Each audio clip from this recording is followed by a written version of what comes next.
ప్రభునందు ప్రియమైన దేవుని జనాంగమా, మన ప్రభు యేసుక్రీస్తు నామములో మీ అందరికీ నా హృదయపూర్వక వందనాలు, శుభములు తెలియజేసుకుంటున్నాను. మరి క్రీస్తు ఎప్పుడు పుట్టాడు అన్న అంశం మీద కొన్ని మనం విషయాలను తెలుసుకుందాం. ఈరోజు ప్రపంచంలో ఉన్నటువంటి ప్రజలంతా కూడా దాదాపు క్రైస్తవేతరులు కాకుండా ఈ అన్యులుగా ఉంటున్నటువంటి ఈ క్రైస్తవులు అని చెప్పుకుంటూ అన్యులుగా ఉంటున్నటువంటి వారు క్రీస్తు డిసెంబర్ 25 పుట్టాడని అనేక సందర్భాల్లో అనేక మందికి తెలియజేస్తూ ఉన్నారు. అయితే క్రీస్తు ఎప్పుడు పుట్టాడు అంటేప్పటికీ పూర్వకాలమందు సృష్టి ఆరంభము తన కార్యములలో ప్రథమమైనదిగా ఉన్నప్పుడు,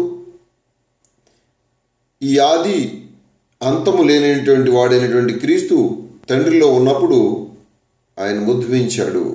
అయితే అందుకే అంటున్నాడు, అనాది కాలంలో ఉన్నాను అంటున్నాడు. అనాది కాలం మొదలుకొని భూమి మీద మొట్టమొదటిగా ఉత్పన్నమైనటువంటి కాలంలో పూర్వమే నేను ఉన్నాను అంటున్నాడు. జల ప్రవాహాలు లేనప్పుడు నేనున్నాను అంటున్నాడు. ఈ పర్వతములు పుట్టక మునుపు నేనున్నాను అంటున్నాడు. అయితే ఈ నేల మీద మట్టి రవ్వంతా కూడా లేనప్పుడు నేను ఉన్నాను అని సామెతల గ్రంథము 8వ అధ్యాయంలో ఆయన మాట్లాడుతూ ఉన్నాడు, జ్ఞాని అయినటువంటి సొలొమోను ద్వారా. అయితే క్రీస్తు యొక్క పుట్టుకను, క్రీస్తు మాటలని మనము చూసినప్పుడు ఇక్కడ జ్ఞానమయ్యున్నటువంటి వాక్కు ఘోషించుతున్నది. జ్ఞానాన్ని గూర్చినటువంటి మాటలు ఇక్కడ మనకి చక్కగా విషదమవుతున్నాయి. వీటిని మనం అర్థం చేసుకోవాలి. ఈ జ్ఞానము సిలువ వేయబడినటువంటి క్రీస్తు అని మనం తెలుసుకోవాలి. అదేవిధంగా మానవునికి వేరే మార్గం లేదు. అందుకే సూచికలు అడుగుతున్నారు. ఎవరో యూదులు, గ్రీసు దేశస్థులేమో జ్ఞానాన్ని వెతుకుతున్నారు. నేడు మనము సిలువ వేయబడిన క్రీస్తును ప్రకటించాలి. ఆనాడు యూదులకి, గ్రీసు దేశస్థులకి క్రీస్తు విరోధంగా ఉన్నటువంటి విరోధులకి ఆయన వెరితనంగా ఉన్నాడో, మనకైతే నేడు క్రీస్తు దేవుని యొక్క శక్తిగా ఉన్నాడో, జ్ఞానంగా ఉన్నాడో అని కొరింథీ పత్రికలో 1వ అధ్యాయం మనకి చక్కగా కనబడుతుంది. క్రీస్తు దేవుని యొక్క జ్ఞానమై ఉండి ఈ సృష్టి పుట్టకముందే నేను పుట్టాను అంటున్నాడు. అంటే సృష్టి పుట్టకముందే దేవుని యొద్ద ప్రధాన శిల్పిగా ఉన్నట్టుగా మనం చూస్తూ ఉన్నాము.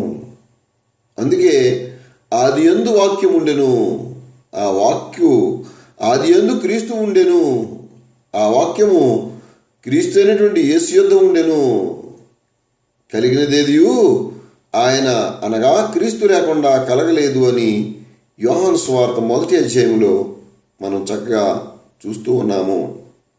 అయితే ఈ సృష్టిని నేనే కలగజేసిన వాడినని క్రీస్తు మనకు వాక్కు ద్వారా మాట్లాడుతూ ఉన్నాడు. క్రీస్తు వలన సమస్తము నిర్మాణమయ్యున్నవి అని చక్కగా మనకి చెప్తూ ఉన్నట్లుగా మనం చూస్తూ ఉన్నాము. మోషే దగ్గర నుంచి అనేక మంది ప్రవక్తలు వచ్చినప్పటికీ క్రీస్తుని గురించి ప్రవచించి ప్రకటించారు. కాబట్టి క్రీస్తు ఈ సకల చరాచర జగత్తు, ఈ ప్రకృతి, ఈ సృష్టి సృజింపబడకముందే పరలోకములో దేవుడిగా, దేవునిలో దేవుడై ఆయన ఉన్నట్టుగా మనకు తెలుస్తుంది. అయితే క్రీస్తు ఈ భూమి మీదకి రాకముందు కూడా చెప్పినటువంటి మాటలో ఆయన శరీరధారి అయి మన మధ్య నివసించి మాట్లాడినటువంటి సంగతుల్ని ఆయన స్వయంగా చెప్పాడు. అందుకే మీ తండ్రి అయిన అబ్రహాము దినము చూసినని మిగులుగా ఆనందించాడు. అయితే అబ్రహాము పుట్టక ముందే ఆయన ఉన్నాడు. సృష్టికి ముందే ఆయన ఉన్నప్పుడు అబ్రహాం పుట్టక ముందు లేడా? అబ్రహాము చూస్తావా అని అంటున్నాడు. అబ్రహాం పుట్టక ముందే నేను ఉన్నాను అంటున్నాడు యోహాను సువార్త 8వ అధ్యాయంలో. అయితే యేసుక్రీస్తు వారు ఈ బోధన ప్రారంభించేటప్పటికి దాదాపు ఆయన వయసు 30 సంవత్సరాలుగా మనము గుర్తిస్తూ ఉన్నాము. ఏది ఏమైనప్పటికీ క్రీస్తు మనకు శిశువుగా పుట్టాడు అంటే మనకు కుమారుడుగా ఆయన ఈ లోకానికి వచ్చాడు. ఈ లోకానికి మరి కుమారుడిగా వచ్చిన తర్వాత ఆయన భుజం మీద రాజ్యభారం ఉన్నట్లుగా మనం చూస్తూ ఉన్నాము యెషయా 9వ అధ్యాయంలో. అయితే క్రీస్తు పూర్వము 4వ సంవత్సరంలో పుట్టినట్లుగా మనకి కొన్ని వేదాంత గ్రంథాల యొక్క ఆ యొక్క సమయాల్ని ఆ యొక్క ఆనాటి రాజుల్ని మనం గుర్తించి మనం ఆయన బహుశా క్రీస్తు పూర్వం 4వ సంవత్సరంలో పుట్టి ఉండొచ్చు అని మనము తెలుసుకుంటున్నాము. అయితే ఈయన ఈ లోకానికి శరీరధారిగా ఎందుకు వచ్చాడే అంటే ఆయన భుజముల మీద రాజ్యభారము ఉన్నది కాబట్టి, ఆ రాజ్యాన్ని స్థాపించాలి కాబట్టి, రాజ్యాన్ని స్థాపించాలంటే దానికి రాజు కావాలి కాబట్టి, ఒక రాజ్యం ఉందంటే దాంట్లో ప్రజలు కావాలి కాబట్టి, ఆ ప్రజలు ఉండాలి అంటే భూభాగం ఉండాలి కాబట్టి, అందుచేత క్రీస్తు రాజ్య స్థాపనకు వచ్చాడు. క్రీస్తు రాజ్యాన్ని స్థాపించాడు. అదే అపోస్తుల ద్వారా సంఘాన్ని కట్టాడు. అదే ఆయనకు సింహాసనము, ఆయన రాజ్యము చేసేటటువంటి సింహాసనము. ఆ రాజ్యములో ఎవరుంటారు అంటే ఆ ప్రజలే ఉంటారు. ఆయన ప్రజలు మాత్రమే ఉంటారు. మనం భారతీయుడమని చెప్పాలి అంటే ఏ దేశానికైనా మనం వెళ్ళినప్పుడు మన పాస్పోర్ట్ను అడుగుతారు ముందు. మనం ఎయిర్పోర్ట్లోకి వెళ్ళినప్పుడు విదేశాలు వెళ్ళాలంటే మన పాస్పోర్ట్ లేకుండా బయటికి వెళ్ళడానికి ఉండదు. కాబట్టి మనకు పాస్పోర్ట్ ఏంటి అంటే బాప్తిస్మము. ఆ బాప్తిస్మము క్రీస్తు సంఘములో బాప్తిస్మం పొందిన వారు మాత్రమే క్రీస్తు వారిగా పరిగణింపబడతారు. అందుచేత క్రీస్తు సంఘము ఆయన రాజ్యమై ఉన్నది. క్రీస్తు సంఘములో ఉన్న వారంతా కూడా ఆయన రాజ్యంలో సభ్యులుగా ఉన్నారు. ఇది సత్యాన్ని మీరు సరిగా తెలుసుకోవాలి. అందుకే ప్రసంగి మాట్లాడుతూ ఉన్నాడు, ఒకని జననదినము కంటే మరణదినమే మేలని. అయితే ఈ పండుగలు చేయడము ఆయనకి ఇష్టం లేదు. ఒకవేళ అది అంత ప్రాముఖ్యమైనది అయితే, ఇది మనిషి జీవన విధానాన్ని మార్చేదే అయితే, సువార్త ప్రకటింపబడేది అయితే, ఒకవేళ దీని ద్వారా అన్యులు దేవుని తెలుసుకునే పరిస్థితి అయితే దేవుడు ఖచ్చితంగా జీవగ్రంథమందు ఈ బైబిల్ గ్రంథమందు రాసి ఉంచేవాడు. మరి మనం బిషప్పులని, పోపులని, మహాజ్ఞానులని, రెవరెండ్లని ఈ చిన్న చిన్న విషయాన్ని ఎందుకు ఆలోచించడం లేదు? బైబిల్లో ఒక పొల్లైనా మార్చదు అని, ఒక పొల్లైనను మరి నెరవేరాలి, నేను పెట్టినటువంటి ఒక చుక్క కూడా అది నెరవేరాలి అంటున్నాడు. అయితే మనకి ఇవి తెలియక కాలాన్ని మరి దేవుని యొక్క అధీనంలో ఉంచుకున్నాడు. అయినప్పటికీ మనము తెలిసి తెలియనటువంటి ఈ పండుగలు ఇవన్నీ ఆచరిస్తూ కనరాని పాపాన్ని మనం మూట కట్టుకుంటున్నాము. మరి అనేక మంది ఫాదర్లు, పాస్టర్లు కూడా కేవలం ధనాపేక్షతో క్రిస్మస్ సీజన్ బట్టి అదొక భారీ ప్రాజెక్ట్ లాగా ఆ నెలంతా బిజీగా ఉంటూ ఉన్నారు. దీన్ని వ్యాపారం చేసే సీజన్గా మార్చేశారు. అన్యులకు స్వార్థ చెప్పాలి అంటే క్రిస్మస్ రోజే వస్తారా? ఇవి గుడ్డి సాకులు. కాబట్టి ఇవి మూఢత్వంతో చేసేటటువంటి అన్నిని వీటన్నింటిని అడ్డుపెట్టుకొని మరి చెప్పాలనుకుంటే ఇది దేవుడు మెచ్చుకోవడం. క్రీస్తు ఎప్పుడు పుట్టాడో ఆయన కన్న తండ్రే చెప్పలేదు. అందుచేత మనం ఎవరూ ఆ దినాన్ని కనుగొనడానికి కానీ మనము తెలుసుకోవడానికి కూడా అర్హులము కాదు. అయితే పోనీ ఆయన ఎక్కడ పుట్టాడో ఇప్పటికైనా అర్థమైంది అనుకుంటాను మీకు. దేవుడు పరలోకమందున్నాడు అని మత్తయి సువార్తలో 6వ అధ్యాయంలో రాశాడు. పరలోకం ఈ భూమి ఉన్న లోకంలో పైభాగాన ఉందని మనం తెలుసుకోవాలి. ఈ భూమికి పైన ఉన్నది పరలోకము. అయితే దేవుడు ఎప్పుడు కూడా ఈ లోకంలో నివసించినట్లుగా మరి దాఖలాలు లేవు. కాబట్టి క్రీస్తుని ఎక్కడ కన్నాడు అంటే ఆయన పరలోకంలోనే కన్నాడు. అంటే క్రీస్తు పుట్టిన స్థలము పరలోకం. అందుకే ఒకసారి పుట్టినవారు మళ్ళీ మళ్ళీ పుట్టే అవకాశము లేదు. కాబట్టి భూమి మీద ఫలానా స్థలంలో పుట్టాడని ఎందుకు చెప్పలేదు? కాబట్టి ఆయన జన్మదినం కన్నా మరణ దినమే మేలని అని అన్నాడు అంటే ఇందులో ఆశ్చర్యపడవలసిన అవసరము లేదు. అయితే పుట్టడం అంటే తండ్రి నుంచి విడిపోవడం అనేది జ్ఞాపకం చేసుకోవాలి. తండ్రి నుంచి విడిపోయి తల్లి గర్భములో అంటే అతను ఉంటాడు. అయితే క్రీస్తు విషయానికి వస్తే పరిశుద్ధాత్మ ద్వారా గర్భము ధర్మింపబడినది. ఇక్కడ పరిశుద్ధాత్మ దేవుడు చేసినటువంటి ఈ గొప్ప కార్యము. మరి చాలామంది అంటారు, పురుషుడు లేకుండా స్త్రీ గర్భం ఎలా ధరిస్తుందండి అని.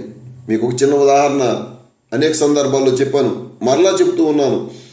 ఒక పేడను, ఒక పశువు యొక్క కంపోస్ట్ని తీసుకుని వెళ్ళి ఒక గ్లాసులోనో ఒక సీసాలోనో పెట్టి మూత పెట్టేసి ఉంచండి. ఒక 4-5 రోజులు పోయేసరికి అందులో ఒక పురుగు వస్తుంది. ఆ పురుగుని ఎవరు వేశారు? దేవుడే కదా. అందుచేత ఇవన్నీ మానవ జ్ఞానానికి అందనటువంటి విషయాలు. అందుచేత కన్యక గర్భవతి అయి కుమారుని కన్ను అని వ్రాయించాడు. కాబట్టే ఆమెను స్త్రీ అని అనకూడదు. పరలోకంలో దేవుడు ఆత్మస్వరూపిగా ఉన్నటువంటి క్రీస్తుకు శరీరం కావాలి. కాబట్టి కన్య అయినటువంటి మరియ గర్భము అవసరమైనది. అందుచేత ఆ తల్లి గర్భంలో ప్రవేశింపజేశాడు అని మనం తెలుసుకోవాలి. ఆయన అద్వితీయ కుమారుడని, జనతైక కుమారుడని మనకి గ్రంథంలో చెప్పబడినది. అంటే భూమి మీద మనిషిగా శరీరధారిగా రాకముందే ఆత్మగా పుట్టాడు. కాబట్టి ఆయన జనతైక కుమారుడని, ఇంగ్లీష్లో బిగెటన్ సన్ అని మరి వ్రాయబడి ఉన్నది. క్రీస్తు పరలోకంలో పుట్టినప్పుడు ఈ భూమి ఉందా అంటే లేదు. క్రీస్తు పుట్టినప్పుడు ఈ నెలలో మాసాలు ఏమైనా ఉన్నాయంటే లేవు. మరి క్రిస్మస్ డిసెంబర్లో ఎందుకు వస్తుంది బ్రదర్ అని ఎవరైనా ఈ అన్యులైనటువంటి ఈ క్రైస్తవులు అని చెప్పుకుంటున్నటువంటి వారు క్రీస్తు సంఘం వారిని అడిగితే వాళ్ళు ఏం చెప్తారా అంటే, మరి చలికాలం అన్నారు కదండి, అందుకే మరి డిసెంబర్ నెలలో చలికాలం వస్తుంది కాబట్టి మరి డిసెంబర్లో జరుపుకుంటున్నామండి. ఆ తర్వాత మరి సంక్రాంతి జరుపుకుంటున్నామండి. ఆ తర్వాత మళ్ళీ ఈస్టర్ జరుపుకుంటున్నామండి. ఇలా రకరకాలుగా మరి చెప్పుకుంటూ ఉంటున్నారు. ఇంచేత ఏంటంటే వీళ్ళకి బైబిల్ జ్ఞానం లేదు. కాబట్టి అక్కడ మందను కాచుకుంటున్నారు. అంటే అది శీతాకాలమా, వర్షాకాలమా, వేసవకాలమా? అక్కడ చలి కాచుకుంటున్నారు. అంటే చలి కాచుకునేది వర్షాకాలం కూడా, వర్షాల్లో కూడా చలి పెడుతుంది. అంచేత వీళ్ళకి ఏ కాలం అన్నది తెలియక ఆ గొర్రెల కాపురం మందల్ని ఎప్పుడు కాచుకుంటారు? సాధారణంగా మన ప్రదేశాల్లో, మనం పొలాల్లో, చేలల్లో మనం మంద ఎప్పుడు కడతాము అంటే వేసవకాలం కడతాము, వేసవకాలం కడుతుంటాము. ఎప్పుడైనా వర్షం కింద వేసవకాలంలో కూడా వర్షాలు అప్పుడప్పుడు పడుతున్నాయి కాబట్టి అప్పుడు కూడా ఏమైనా పడితే వాళ్ళగా చలి కాచుకుంటూ ఉండొచ్చు, చెప్పలేము. అందుచేత ఇది ఎప్పుడు అన్నది ఎవరికీ తెలియనటువంటి రహస్యంగా ఉంది.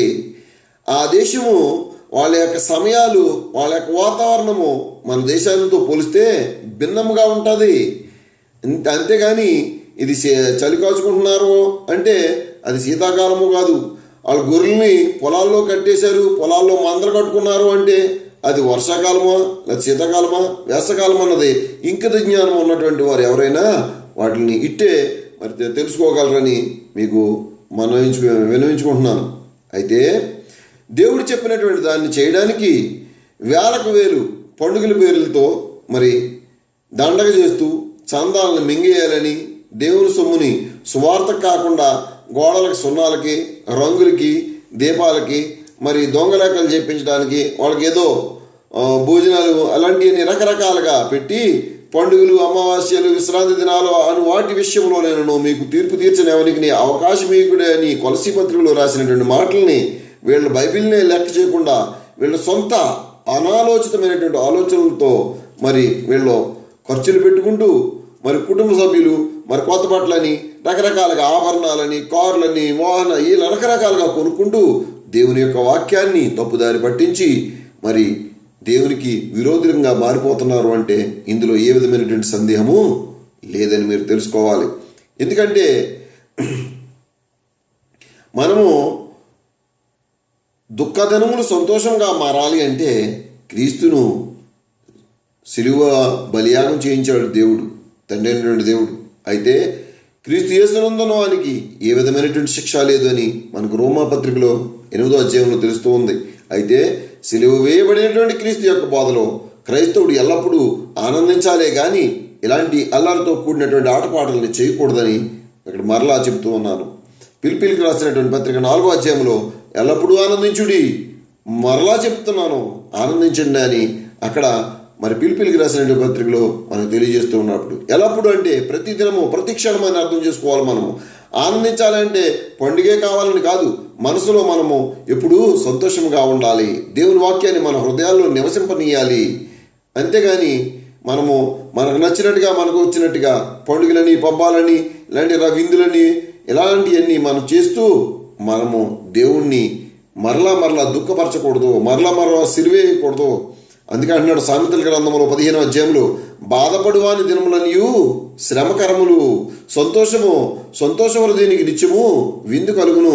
అంటే దీని యొక్క అర్థం ఏంటి అంటే ఏడుపు కొట్టోడు, పిసినారుడు ఎంతున్నా ఆడి బ్రతుకు అంతే ఖర్చు చేస్తున్నా వాడి దినాలో బాధగానే ఏడుతూనే ఉంటాడు. మనం ఏమీ లేకపోయినప్పటికీ మనం సంతోషంతో దేవునిలో ఉన్నప్పుడే దేవుడు మనలో ఉంటాడు. కానీ దేవుడు చెప్పినటువంటి మాటలు మనం చేయకుండా మన సొంత ప్రలోభాలలో మనం ఉన్నామంటే దేవునికి ఇష్టం లేదని మనకు వాక్ ద్వారా మరి చెబుతూ ఉన్నాడు. అందుకే దేవుడు అన్నాడు, ఈ లోక మర్యాదను పాటించొద్దు అంటున్నాడు. క్రీస్తుని ధరించుకున్న క్రైస్తవుడికి ప్రతిరోజు పండగ అంటున్నాడు. క్రీస్తు లేని వాడికి నెలకో 2 నెలలకో అమావాస్యకో పౌర్ణానికో పండగ అన్నమాట. అంటే క్రీస్తులో వాడు లేడు కాబట్టి ఎవరిలో ఉన్నాడంటే సాతానులో ఉన్నాడు. కాబట్టి జనానికి నేను కూడా మరి క్రీస్తుని స్వీకరించాను అని తెలియజేయాలి. కాబట్టి ఇలాగా ఈ క్రిస్మస్ అని మరి ఇలాంటి వివిధ రకాలైనటువంటి పండుగలు వాళ్ళు చేసుకుంటూ ఉన్నట్టుగా మనం చూస్తూ ఉన్నాము. అయితే ఇక్కడ చాలామంది ఈ క్రిస్మస్కి ఈ నక్షత్రాలు దర్శనమిస్తూ ఉంటాయి ప్రతి ఇంటి దగ్గర, ఈ అంజుల ఇంటి దగ్గర. నిజ క్రైస్తవుని ఇంటి దగ్గర ఈ నక్షత్రాలు కట్టరు. ఏం చదివంటే వాడికి తెలుసు వీడు నక్షత్రం వలె ప్రకాశించాలి, అనేకులకు వెలుగుగా ఉండాలి, వాక్యాన్ని అనేకులకు ప్రకటించాలి. వీడు నక్షత్రంగా కనబడకుండా వీడింటి దగ్గర నక్షత్రాన్ని కట్టుకుంటాడు. అది కరెంట్ ఉన్నంచే పెరుగుతుంది, అది కరెంట్ లేనప్పుడు ఆరిపోతుంది, మళ్ళీ అది చీకటే. వీడి బ్రతుకు కూడా అదే స్థితిలో ఉందని ఆ నక్షత్రం ద్వారా తెలియజేయడానికి నా బ్రతుకు కూడా నేను దేవునిలో లేను, ఈ 4 రోజులు నేను మీకు ఒక క్రైస్తవుళ్ళ వెలుగుతూ మీకు కనబడుతుంటానే కానీ మిగిలిన రోజులన్నీ చీకట్లోనే ఉంటానయ్యా అని తెలియజేయడానికి మరి రాత్రులు అప్పుడప్పుడు వెలిగిందని ఉంటారు.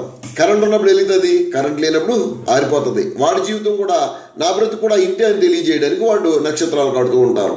ఈ మధ్యకాలంలో మరి కాలువలకి మధ్యని ఆ రోడ్డు వెళ్ళి వాళ్ళందరికీ కనబడడానికి కడుతూ ఉంటారు. వాళ్ళ సంఘం యొక్క స్థితి, మా సంఘం స్థితి ఇదేయా, కరెంట్ ఉన్నప్పుడు వెళ్తుంది, కరెంట్ లేనప్పుడు అది ఆరిపోద్ది.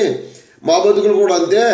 మీరు ఎప్పుడైతే మాకు డబ్బులు ఇస్తారో మేము దేవుడి గురించి ఏదో కాసేపు గొంతులేంచి మిమ్మల్ని మళ్ళీ పంపేస్తాము, లేకపోతే మీ బతుకులు కూడా అలాగే ఉంటాయి. మా దగ్గరికి వచ్చిన వాళ్ళ బతుకులన్నీ ఈ నక్షత్రం ఎలాగే తిరుగుతుందో కాసేపు ఆ స్థితి కానీ మిమ్మల్ని ఆనందంలో ముంచి మళ్ళీ పంపించేస్తాం, మీరు బతుకు మీరు మామూలే అని చెప్పి చెప్పడానికి వెళ్ళి పెడుతున్నటువంటి నక్షత్రాలు తప్ప ఈ నక్షత్రం అనగా ప్రతి క్రైస్తవుడు, నిజ క్రైస్తవుడు నక్షత్రం వల్లే ప్రకాశిస్తూ ప్రకాశింపజేస్తూ అనేకులకు వెలుగునివ్వాలి. కానీ ఈ కరెంటు వల్ల వచ్చి ఈ లైట్ల వల్ల వచ్చి ఉపయోగం ఏముంది? క్రైస్తవులు క్రీస్తు దినం పండుగను జరుపుకుంటున్నాము అంటే ఈ రకమైనటువంటివి దుర్మార్గంగా ఉన్నటువంటి క్రైస్తవులు చేసేటటువంటి ఈ పనులు అంటే నేటి క్రైస్తవులు అనేకులు దేవుని వాక్యాన్ని లేకుండానే ఎంతో ఎదిగిపోయి వాళ్ళ బ్యాంక్ బ్యాలెన్సులు ఎక్కువగా చేసుకుంటూ భూముల్ని, అతి ఖరీదైనటువంటి వాహనాలని, అతి ఖరీదైనటువంటి ఇళ్ళని నిర్మించుకుంటూ మరి ఎవరిని మోసం చేస్తున్నారా అంటే మరి ఈ లోక సంబంధంలో జీవిస్తున్నటువంటి ఈ లోకంలో ఉన్నటువంటి మానవుల్ని, అదేవిధంగా పరసంబంధమైనటువంటి దేవుని కూడా మోసం చేస్తున్నాము అనుకుంటున్నారు. కానీ వీళ్ళు నిత్య నరకానికి వెళ్తారన్నది ఇది సత్యమని మీకు తెలియజేస్తూ ఉన్నాను. అట్టి జనం మధ్య మీరు జీవవాక్యమును చేతపట్టుకొని లోకమందు జ్యోతుల వలె కనబడుతున్నారు. అంటే మనం ఎలాగుండాలి అంటే పిలిపిలికి రాసినటువంటి పత్రిక 2వ అధ్యాయంలో అంటున్నాడు, మనము జీవవాక్యాన్ని చేతపట్టుకుని అనేకులకు జ్యోతి వల్లే ప్రకాశించాలి. కానీ ఈ కరెంటు కాసేపు ఉంటే కరెంటు ఉండొచ్చు, లేకపోతే ఆరిపోవచ్చు. ఇలాంటి ఈ నక్షత్రాల వల్లే మనం ఉండకూడదు అని ఇక్కడ వాక్కు సెలవిస్తూ ఉన్నది. అందుచేత మనము కర్ర కట్టినటువంటి నక్షత్రంలా దారి చూపుతామా? కర్ర కట్టింది ఎక్కడ దారి చూపించాలి? అక్కడే ఉంటుంది ఆ నక్షత్రము. మనము అనేక ప్రదేశాలకు వెళ్ళి అనేకులకు వాక్యాన్ని ప్రకటిస్తూ అనేకులకు దారి చూపించాలి. అందుకే సమయమందును అసమయమందును వాక్యాన్ని ప్రకటించాలి. అంతేగాని మరి నీవు కర్ర కట్టింది ఈ నక్షత్రము అక్కడే ఉంటుంది, మళ్ళీ ఏ గాలో వేసినా ఏ వర్షము వచ్చినా తడిసిపోయి అది మళ్ళీ ముద్దై పాడైపోతుంది. అందుచేత ఈ విధమైనటువంటి పనికి మాలిన పనులు ఎప్పుడు పడితే అప్పుడు ఆరిపోయేటటువంటి నక్షత్రాలని ఒక వారమో ఒక నెలలో పెట్టి మోసపోకుండా ఉండండి. మరి దేవుడు విక్రింపబడడో, ఆయన ఎంతటి ప్రేమమయుడో అంత భయంకరుడని మీకు వాక్కు ద్వారా సెలవిస్తూ ఉన్నాను. క్రీస్తు యొక్క జన్మదినం ద్వారానైనా సువార్తను ప్రకటిస్తున్నామో అనేటటువంటి వారు, సువార్త అనే పదం యొక్క అర్థం కూడా తెలియనటువంటి వారు, ఆనాడి గొల్లలకు అంటే గొర్రెల కాపర్లకు దేవదూత చెప్పింది సువర్తమానమే కానీ సువార్త మాత్రం కాదని మీకు తెలియజేస్తూ ఉన్నాను. సువార్త అనగా ఏంటి అంటే క్రీస్తు యొక్క శ్రమలు, మరణము, సమాధి, ఆరోహణము, వీటిని ప్రకటించడము. అయితే వాళ్ళు గొల్లలు ప్రకటించింది శుభవర్తమానము. అంటే శుభవర్తమానం అంటే ఒక బిడ్డ పుట్టాడు అని, అక్కడ ఒక రాజు పుట్టాడని చెప్పారు. కానీ క్రీస్తు యొక్క సువార్తను వాళ్ళు ప్రకటించలేదు. ఈ మూర్ఖులైనటువంటి ఈ తరంలో ఉన్నటువంటి అన్యులైనటువంటి ఈ క్రీస్తు సంఘము కానీ ఈ వ్యభిచార సంఘాలన్నీ కూడా వీళ్ళు ఏం చేస్తున్నారా అంటే మేము సువార్త ప్రకటిస్తున్నాము అన్నారు. ఆ గోలలో ఆనాడు సువార్తను ప్రకటించలేదు, శుభవర్తమానాన్ని ప్రకటించారు. నేటి దినాలలో స్వస్థతలని, శరీరాశ, నేత్రాశ, జీవపుడమ్మము క్రీస్తు ద్వారా పొందించడం కోసము చాలా టీవీ ఛానళ్ళు వెలిచాయి. ఈనాడు మనకు సువార్తని, మరి రక్షణ టీవీ అని, స్వస్థత టీవీ అని, మరి ఇలాంటి రకరకాల టీవీలు వచ్చి మరి ఎంతో భయంకరమైనటువంటి స్థితిలోకి మానవుల్ని నిత్య నరకానికి బాటలు వేసి, మార్గం వేసి, అతి విలువైనటువంటి రోడ్ల రూపంలో అతి విలువైనటువంటి బంగారం దారులు వేసి వీళ్ళని నిత్య నరకానికి తీసుకెళ్తున్నారు. అంటే దీంట్లో మనం ఏ విధమైనటువంటి సంశయము లేదు. అయితే క్రీస్తు జన్మదినాన్ని చెప్పిన దాంట్లో, లేకపోతే ఆ సందర్భంలో వాడినటువంటి వాక్యాలు పుట్టెను అన్నాడు. పుట్టెను అని పాటలు, మాటలు అన్నీ అవే ఉంటాయా? కాబట్టి ఈ జన్మదినములో డిసెంబర్ 25న ఎవరికి మేలు జరగలేదు, జరగబోదు. అసలు అది జన్మదినమే కాదని చెప్పినటువంటి దేవుడు సువార్త అంటే ఏంటో కూడా వివరంగా వ్రాయించాడు. అది జన్మదినమా? అందుకే ఒకని జన్మదినము కంటే అతని మరణ దినమే మేలని వాక్కులో వ్రాయించాడు. మరి నేను మీకు ప్రకటించినటువంటి సువార్తను కాక మరి ఎవడైనను ఒక దూత అయినను మీకు వచ్చి మరి ప్రకటించిన ఎట్లా అతడు శాపగ్రస్తుడును గాక. అంటే ఈ క్రిస్మస్ చేసే వారంతా కూడా శాపగ్రస్తులుగానే మిగిలిపోతున్నారని మీకు సవినయంగా తెలియజేసుకుంటున్నాను. కాబట్టి మీ విశ్వాసము వ్యర్థమైతేనే కానీ నేను ఏ ఉపదేశ రూపకముగా సువార్త మీకు ప్రకటించుతునో ఆ ఉపదేశమునకు మీరు గట్టిగా పట్టుకొని ఉన్న ఎడల ఆ సువార్త వలననే మీరు రక్షణ పొందువారై ఉందురు. నాకు ఇవ్వబడినటువంటి ఉపదేశాన్ని మొట్టమొదటిగా మీకు అప్పగింపబడితిని. అంటే లేఖనాల ప్రకారము క్రీస్తు మన పాపముల నిమిత్తము మృతి పొందాడు, సమాధి చేయబడ్డాడు, లేఖనాల ప్రకారము 3వ దినాన్ని లేచాడు అని మన కొరింథీ పత్రికలోను అపోస్తుల కార్యములలోను మనకి చక్కగా తేటతలంగా మనకు కనబడుతున్నట్లుగా ఉన్నది. అయితే పదే చెప్పేది ఏంటంటే ఆయన మరణము, సమాధి, పునరుత్థానము గురించి చెబుతున్నాడే కానీ పుట్టిన దినము గురించి ఎప్పుడు ఎక్కడా ప్రస్తావనే లేదు. మరియను కూడా ఒక పాత్రగా వాడుకున్నాడే కానీ తర్వాత మరియమ్మను మరలా ఎక్కడ ఉపయోగించలేదు. ఆమెను ఏ విషయంలోనూ కూడా ఒక విధి విధానంలో ఎక్కడా కూడా ఆమెని ఉపయోగించినట్లుగా మనము చూడలేదు వాక్కులో. అయితే ఈ మాటలు మనం చక్కగా ఆలోచిస్తే దేవుని మాటల ప్రకారమే మన విశ్వాసం ఉంటుంది. ఆ విశ్వాసమే క్రియలకి మూలమవుతుంది. ఆ విశ్వాసం తప్ప మరి ఆ విశ్వాసము ఒకవేళ తప్పైతే దానిని ఆధారం చేసుకున్నటువంటి క్రియలు కూడా తప్పే అయితే మనము ఆజ్ఞను అతిక్రమించి నిత్యాగ్నికి వెళ్ళిపోతాము. అందుచేత ఇలాంటి ప్రమాదకరమైనటువంటి పనులు చేయకుండా పరిశుద్ధంగా జీవించి మరి ఆజ్ఞను అతిక్రమించకుండా మనం ఉంటూ పాపాన్ని మనం పోగేసుకోకుండా మనం చాలా జాగ్రత్తగా పండుగలు చేస్తే వచ్చే లాభం కంటే దానివల్ల కలిగే నష్టమే ఎక్కువగా ఉంటుందని గమనించాలి. ఎందుకంటే గలతీ పత్రికలోను కొలసీ పత్రికలోను మనకు చక్కగా మాట్లాడుతున్నాడు. ఆ కాలమందైతే మీరు దేవుని ఎరుగని వారై నిజమునకు దేవుళ్ళు కాని వారికి దోషులై ఉన్నారు. ఇప్పుడు మీరు దేవుని ఎరిగిన వారు, మరి విశేషముగా దేవుని చేత ఎరగబడిన వారు కాబట్టి బలహీనమైనవి నిష్ప్రయోజనమైన మూలపాఠముల తట్టు మళ్ళీ తిరక్కండి. మునిపటి వలె మరలా వాటికి దోషులై ఉండకండి. మీరు దినములను, మాసములను, ఉత్సవములను, కాలములను, సంవత్సరములను ఆచరిస్తున్నారు. మీ విషయమై నేను కష్టపడిన కష్టము వ్యర్థమైపోవునేమో అని మిమ్మల్ని గూర్చి భయపడుతున్నాను అని మనకి చక్కగా వివరిస్తూ ఉన్నాడు. అదే హోషియా గ్రంథంలో కూడా మనకు 2వ అధ్యాయంలో చక్కగా కనబడుతుంది. కాబట్టి మునుపు అంటే అన్యులుగా ఉన్నటువంటి వారు, మునుపు అంటే దేవుడు ఎవరో తెలియనటువంటి వారు అప్పుడు ఏం చేశారంటే రకరకాల చెట్టుకి, పుట్టకి, మరి పశువులకి, పందులకి, రకరకాల వాటికి మొక్కుతూ వీటిలో పూజలని, పునస్కారాలని రకరకాలుగా చేస్తూ ఉన్నారు. కానీ ఇప్పుడు క్రీస్తు అంటే ఎవరో తెలుసుకున్నారు, దేవుడు అంటే ఎవరో తెలుసుకున్నారు. కాబట్టి మళ్ళీ కక్కినటువంటి కూటి కోసము కుక్క ఏ విధంగా తిరుగుతుందో అలా మీరు కుక్కల వలె తిరిగి ఇలాంటి పనులు చేయకుండాని సత్యవాక్యము ప్రకటిస్తూ ఉంది. ఆజ్ఞను అతిక్రమించి పాపం చేసిన వారైతే మరలా మీకు మీ మనసులు కఠినమైపోయి దేవుని వైపు తిరగాలని ఆశ అంటూ ఉండదు. ఎందుకంటే మీరు ఒకసారి వెలిగింపబడి తర్వాత ఆ యొక్క దీపాన్ని మనం నిలబెట్టుకోకపోతే వ్యర్థమైపోతుంది. అందుకే బుద్ధిగల కన్యలు బుద్ధి లేని కన్యకలుగా మనకు అక్కడ చక్కగా వాక్యాన్ని చూపిస్తూ ఉన్నాడు. అందుచేత మనం చేసే ప్రతి పని, ప్రతి మాట మనం లెక్కపు చెప్పాలి. కాబట్టి తెలియక చేస్తే క్షమాపణ ఉంది, కానీ తెలిసి చేస్తూ ఉంటే దేవుడు కూడా క్షమించడని మీరు ఈ వాక్యం ద్వారా తెలుసుకోవాలని దేవుడి మాటలో దీవించుగాక. ఆమేన్, ఆమేన్, ఆమేన్.